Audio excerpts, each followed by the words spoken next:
आगाज में बताएं कि जहांगीर तरीन के बाद परवेज खटक का भी अलग सियासी जमात का ऐलान। पीटीआई पार्लियामेंटेरियंस के नाम से नई जमात बना ली। परवेज खटक को पीटीआई के 57 साबिक अरकान असेंबली की हिमायत हासिल। साबिक वज़ीर आला महमूद खान भी नई सियासी जमात में शामिल होंगे। पीटीआई पार्लियामेंटेरियंस के नाम से नई जमात बना ली गई है। आपको बताएं कि परवेज खटक को पीटीआई के 57 साबिक अरकान असेंबली की हिमायत हासिल है। साबिक वज़ीर आला महमूद खान भी नई सियासी जमात में शामिल हो गए हैं। पीटीआई पार्लियामेंटेरियंस के नाम से ये जमात है। पेशावर से खबर दें कि जहांगीर तरीन के बाद परवेज खटक का भी अलग सियासी जमात बनाने का ऐलान किया गया है। पीटीआई पार्लियामेंटेरियंस के नाम से नई जमात बना ली गई है। और आपको बताएं कि परवेज खटक को पीटीआई के 57 साबिक अरकान असेंबली की हिमायत भी हासिल है और साबिक वज़ीर आला महमूद खान भी नई सियासी जमात में शामिल हो गए। जहांगीर तरीन के बाद परवेज खटक का भी अलग से पार्लियामेंटेरियंस के नाम से नई जमात बना ली है। परवेज खटक को पीटीआई के 57 साबिक अरकान असेंबली की हिमायत हासिल है। साबिक वज़ीर आला महमूद खान भी नई सियासी जमात में शामिल हैं। परवेज खटक कहते हैं कि सानिहा नौमई की भरपूर मसम्मत करते हैं। पाकिस्तान की वजूद से ही हम सबका वजूद है, परवेज खटक की जानिब से ये कहा गया है। तो अब जहांगीर तरीन के बाद आपको बताएं कि परवेज खटक ने भी अलग सियासी जमात का ऐलान किया है और इसका नाम पीटीआई पार्लियामेंटेरियंस है। परवेज खटक को पीटीआई के 57 साबिक अरकान असेंबली की हिमायत हासिल है। साबिक वज़ीर आला महमूद खान भी इस नई सियासी जमात में शामिल हैं जिसका नाम पीटीआई पार्लियामेंटेरियंस रखा गया है। परवेज खटक की जानिब से ये कहा गया है कि सानिहा नौमई की भरपूर मजम्मत करते हैं। पाकिस्तान के वजूद से ही हम सबका वजूद है। असद कैसर की जानिब से भी एक बयान सामने आया जिसमें उन्होंने कहा कि हमारा परवेज खटक से पिछले 1.5 माह से कोई राबता नहीं है। और अब आपको बताएं कि जहांगीर तरीन के बाद परवेज खटक की जानिब से भी अलग सियासी जमात बना ली गई है और इस जमात का नाम पीटीआई पार्लियामेंटेरियंस रखा गया है। परवेज खटक को पीटीआई के 57 साबिक अरकान असेंबली की हिमायत हासिल है। पिछले कुछ दिनों से ये खबरें ज़ेरे गर्दिश थी कि नून लीग के साथ भी बैकडोर राब्ते चल रहे हैं और इसके साथ साथ अलग सियासी जमात बनाने पर भी परवेज खटक की जानिब से गौर किया जा रहा है। एहतशाम खान हमारे साथ मौजूद है। एहतशाम, बताइएगा पीटीआई पार्लियामेंटेरियंस के हवाले से क्या अपडेट है? देखिए, जो टाइम गुजरता जा रहा है, परवेज खान खटक का काफिले में पीटीआई के साबिक अरकान असेंबली, मेंबरान सूबाई असेंबली और मेंबरान जो कौमी है उनकी आमद का सिलसिला जारी है। इस वक्त जो है साबिक वज़ीर आला खैबर पख्तूनख्वा महमूद खान वो यहाँ पे पहुँच चुके हैं और वो इस वक्त जो मेंबरान हैं उनके साथ बातचीत कर रहे हैं। इसके अलावा जो साबिक सूबाई वज़ीर जंगलात हैं इश्तियाक उमर, वो भी यहाँ पे पहुँच चुके हैं। साबिक जो मुशीर दाखिला थे शौकत अली, जो मेंबर कौमी असम्बली हैं पेशावर से, वो भी यहाँ पे पहुँच चुके हैं। इसके अलावा 3 खवातीन जो मेंबरान सूबाई असम्बली थी खैबर पख्तूनख्वा की, वो भी परवेज खान खटक के काफिले में शामिल हो चुकी हैं। ये भी आपसे थोड़ी देर कबल ही जो एक अहम ब्रेक थ्रू इसमें ये सामने आई है कि कोहाट से जो साबिक सूबाई वजीर थे पीटीआई के, वो भी जियाउल्लाह बंगश जो है वो भी परवेज खान खटक के काफिले में शामिल हो गए हैं। इसके अलावा बताया जा रहा है कि दीगर जो अरकान पार्लियामेंट है साबिक, वो भी इस वक्त आज के जो इस जो नई सियासी जमात है पीटीआई पार्लियामेंटेरियंस, वो उसमें शामिल होने के लिए उनको वो थोड़ी देर बाद यहाँ पे आएंगे। जो पेशावर से 2 मजीद जो MPA हैं जिनमें अरबाब वसीम, जिनका ताल्लुक पेशावर के नवाई इलाके से है, वो पीटीआई के MPA भी थे पेशावर के, वो भी परवेज खान खटक के साथ शामिल हो गए हैं। जबकि जो पेशावर कैंट से जो पीटीआई के MPA थे मलिक वाजिद, वो भी इस वक्त यहाँ पे पहुंच चुके हैं और दीगर अरकान के बारे में भी बताया जा रहा है कि वो नई पार्टी का हिस्सा होंगे।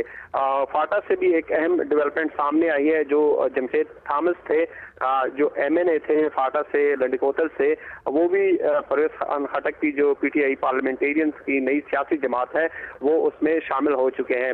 जो अरकान पार्लियामेंट हैं उनकी आमद का सिलसिला जारी है और जो तवक्को की गई थी कि आज के इस बैठक में तकरीबन 57 के करीब जो साबिक अरकान पार्लियामेंट जिनका ताल्लुक कबायली अजला खैबर पख्तूनख्वा और जो सूबे के दीगर अजला से हैं वो उनकी आमद का सिलसिला आहिस्ता आहिस्ता जारी है।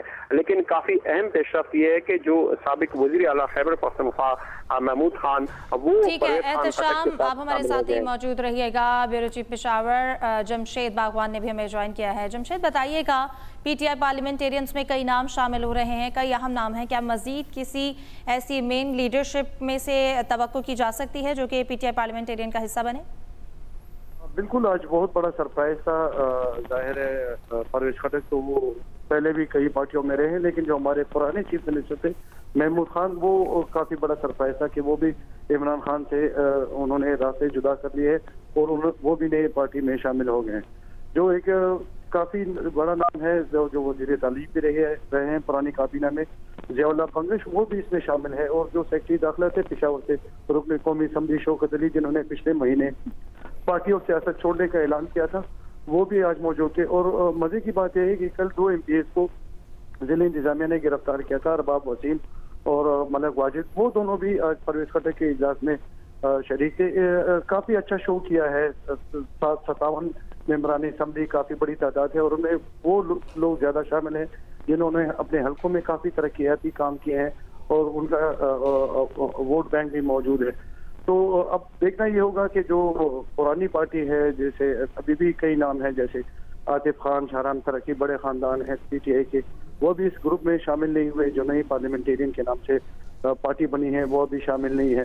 हमारे पुराने वजीर खजाना तैमूर जगड़ा और पुराने जो इंफॉर्मेशन मिनिस्टर कामरान बंगश, अभी भी उन्होंने इस पार्टी को ज्वाइन नहीं किया। जो फोकस है परवेज खटक का वो नौशेरा और मलकन डिवीजन में काफी नजर आ रहा है। जो मेंबरान हैं वो शामिल हुए हैं नई पार्टी में, उनका तलक मलकन और नौशेरा से ज्यादा है। जाहिर है नौशेरा में परवेज खटक का काफी असर और रसूख था और जो उन्होंने इस्तेमाल किया है। इसी तरह महमूद खान का, जो हमारे पुराने वज़ीर आला थे, उनका मलकन में काफी असर रसूख है। उन्होंने अरबों रुपए के तरक्याती काम किए और काफी सारे लोगों को भर्ती भी किया है। तो काफी बड़ा सेटबैक है इमरान खान और उनकी जमात के लिए, क्योंकि यही लोग थे जो इस पार्टी को चला रहे थे 5 साल। परवेज खटक ने सूबे में हुकूमत की और पीटीआई के प्रोग्राम को आगे चलाया। उसके 4 बाद महमूद खान, जब ये 2 बड़े नाम शामिल हो एक नई जमात में, जाहिर है तो एक काफी बड़ा नुकसान हुआ है पीटीआई का। लेकिन अब देखना ये है कि इसका जो पीटीआई के वोटर है उस पर क्या असर पड़ेगा। जाहिर है वो उसमें फर्क तो पड़ेगा, क्योंकि बड़े बड़े नाम है ये खुद अपने इलाकों के। तो अब जमशेद, जिस तरह बड़े नाम शमूलियत कर रहे हैं, और ऐसे कौन से नाम हैं जो शमूलियत करेंगे आने वाले दिनों में, और मुस्तकबिल क्या होगा इस जमात का? बिल्कुल, हम इससे पहले भी एक तजुर्बा देख चुके हैं। पीपल्स पार्टी जब पीपल्स पार्टी में तोड़ हो रही थी 90s के आखिरी अशरे में, तो शेरपाव खान जो है, जो हमारे साबिक वज़ीर आला थे, उन्होंने एक ग्रुप अलग किया था और जो 2018 के इंतखाबात तक चलता रहा, लेकिन वो ग्रुप आगे जाके खत्म हो गया। तो लगता यही है कि परवेज खटक भी एक ऐसा ही प्रेशर ग्रुप होगा जिसके 15 से 20 के करीब मेंबरान शायद वो जीत जाए। अगर देखते हैं आगे सियासी मंजरनामा क्या बनता है, लेकिन जो है कि 10-15 के करीब वो सीटें अगर ले जाते हैं तो एक प्रेशर ग्रुप के तौर पर वो रहेंगे और उनका हुकूमत में भी हिस्सा रहेगा। जिस तरह शेरपाव खान जो है वो 2002 में वजीर दाखिला बने थे, 13 में वो पीटीआई की काबीना में भी शामिल थे सूबे में, तो एक 20 साल तक उन्होंने इसको चलाए रखा। तो इस तरह का तजुर्बा पहले भी हो चुका है पीपल्स पार्टी के साथ, अब ये पीटीआई के साथ हो रहा है। तो जो पार्टी है वो जाहिर है मोरूसी सियासत है पाकिस्तान में, लोग लीडर की तरफ देखते हैं, उम्मीदवार का भी असर और रसूख होता है, लेकिन जो वोट बैंक है वो पार्टी का होता है और लीडर का होता है। अब देखते हैं ये इसमें कितना फर्क डालते हैं पीटीआई के वोट बैंक में और उसके असर और रसूख में। जी अच्छा जमशेद, ये भी बताइएगा कि बाकायदा ऐलान कब तक किया जा सकता है इन रहनुमाओं की जानिब से? कोई प्रेस कॉन्फ्रेंस मुतवक्के है या कोई मीडिया ब्रीफिंग दी जाएगी? बताया तो यही गया था कि जो ब्रीफिंग है वो इस इजलास के बाद दी जाएगी, लेकिन इससे पहले ही उसकी प्रेस रिलीज जारी कर दी गई है जिसमें ये कहा गया है कि इसका बाकायदा ऐलान कर दिया गया है। अब ये पार्टी के सोच समझ कर फैसला करेंगे कब उन्होंने ऐलान करना है और क्या करना है। जो नजर आ रहा है कि शायद वो प्रेस कॉन्फ्रेंस आज ना हो या कल हो जाए, लेकिन जो बताया गया था वो आज ही का बताया गया था कि वो प्रेस के सामने आएंगे और प्रेस कॉन्फ्रेंस करेंगे। लेकिन ये भी याद रहे कि मीडिया को इस इजलास में शिरकत की कोई ना दावतनामा दिया गया था और ना ही इजाजत दी गई थी। जो फोटो वगैरह है, ये छुप छुप के लोगों ने बना के भिजवाए हैं। बाकायदा तौर पर मीडिया को इस इजलास में शिरकत की दावत नहीं दी गई थी। क्या वजह थी ये तो अभी नहीं मालूम, लेकिन कुछ है जिसको वो छुपाना चाह रहे थे, इसलिए शायद मीडिया के सामने सब लोगों को नहीं लेके आएगा, बाकायदा कट के तस्वीरें भिजवाएगी। जी, मतलब कोई बड़े नाम हैं इस पार्टी में अभी भी जिनको छुपाया जा रहा है, ये मीडिया के सामने नहीं लाया जा रहा? बिल्कुल ऐसे होंगे, और जाहिर है परवेज खटक एक वो होशियार और चालाक सियासतदान है, उनकी रिश्तेदारियां हैं काफी सारी। फिर वो कई 30 सालों से बरसर इक़्तिदार रहे हैं। वो मुशर्रफ के दौर में भी हुकूमत में थे, वो MP के दौर में भी हुकूमत में थे, PTI के तो खुद वज़ीर आला थे।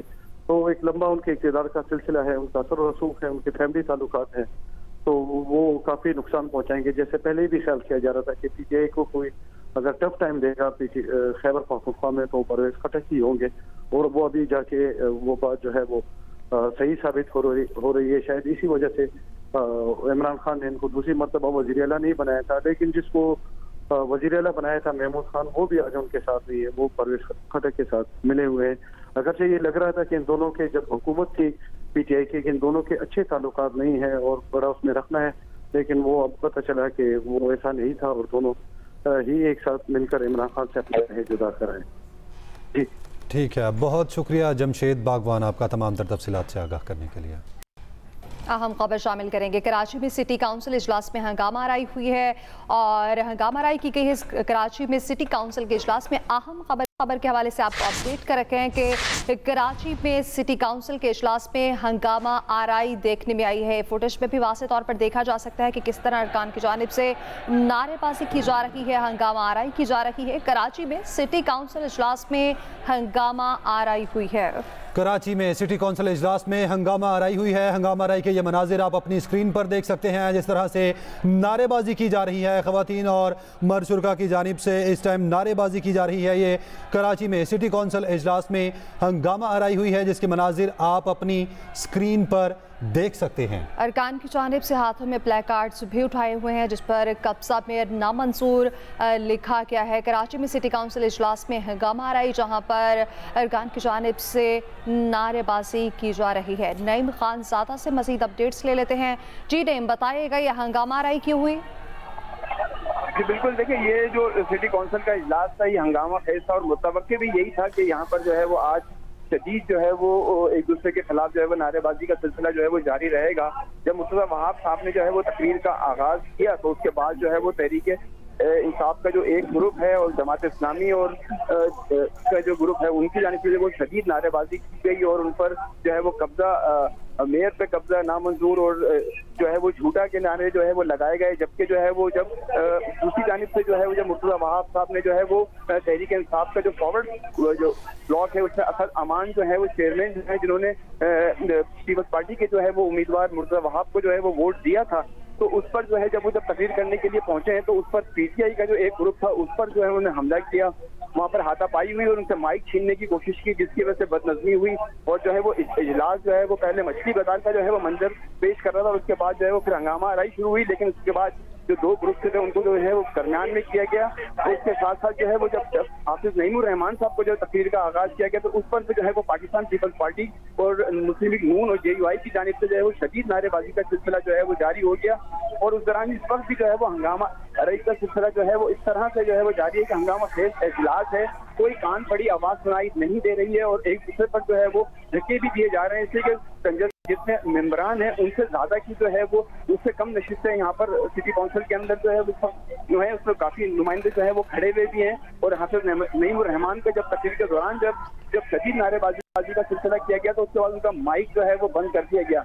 इस वक्त भी जो है वो इजलास का यही सूरत हाल है कि कान पड़ी आवाज सुनाई नहीं दे रही और एक दूसरे के ऊपर जो है वो नारेबाजी का जो है वो सिलसिला जो है वो अभी भी जो है वो जारी है और इस पर जो है हाफिज मेयर कराची की जानिब से जो है वो ये कहा गया है कि ये इस तरह से इजलास अगर चलाया जाएगा तो वो मुमकिन नहीं हो पाएगा, जबकि जो है वो जमात इस्लामी और जो तहरीक इंसाफ का जो एक ग्रुप है वो उनकी जानिब से जो है वो नारेबाजी का सिलसिला जारी है। वो बैनर्स और वो पोस्टर्स वगैरह भी जो है वो लेकर आए हैं जो मेयर कराची की जो है वो मुखालफत के अंदर जो है वो लगे हुए हैं, जबकि उसके साथ साथ जो है जो कंपेल का जो सिलसिला जो है वो जो है वो मुसलसल जो है वो जब से इजलास शुरू हुआ है उस वक्त से जो है वो जारी है। कान पड़ी आवाज जो है वो सुनाई नहीं दे रही है और उस वक्त भी जो है वो कोशिश ये की जा रही है कि दोनों ग्रुपों की जानिब से जो है वो उनको दरमियान में जो है वो लोग जो है उनको दूर किया जाए, ताकि ये हाथापाई का सिलसिला एक बार तो हो चुका है जब तहरीक इंसाफ के दो ग्रुप जो है वो आपस में यहाँ पर लड़े हैं और उसके बाद असद अमान के ऊपर जो है वो हाथापाई हुई है, उनको जो है वो धक्के मारे गए, डांटें मारी गई।